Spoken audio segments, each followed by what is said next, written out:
So let's just talk about why we're building a system which is highly secure, and obviously infrastructure comes first. So how do you sort of like build an infrastructure which is secure and safe? That's a great question. So, and as I said, we need to have that security mindset to design a system.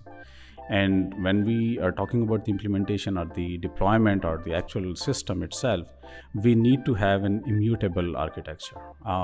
What is an immutable architecture? That is actually you don't need to worry about once you have deployed your servers or VMs or containers.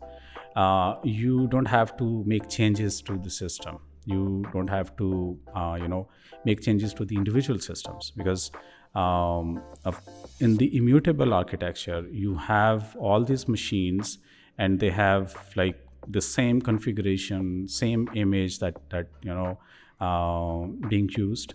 And with that you have scalability, you have reproducibility, you have resilience, you have like integrity of the data. So all these things come into play, because imagine a situation where an attack is launched, and you have like workload, let's say hundreds or 150 machines. They are running on production.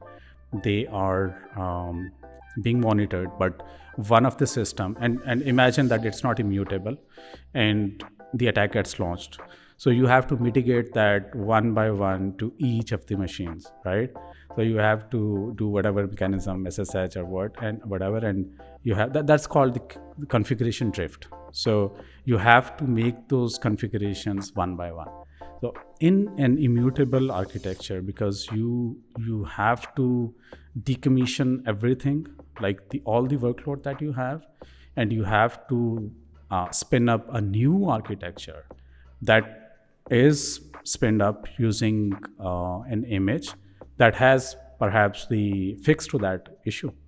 So when that architecture is there, when those machines are spinned up, you don't have to worry about the existing machines, because you're not relying on them.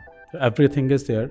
You just have to replicate it using that image, and you have to replicate it or scale it to whatever instance you want to create.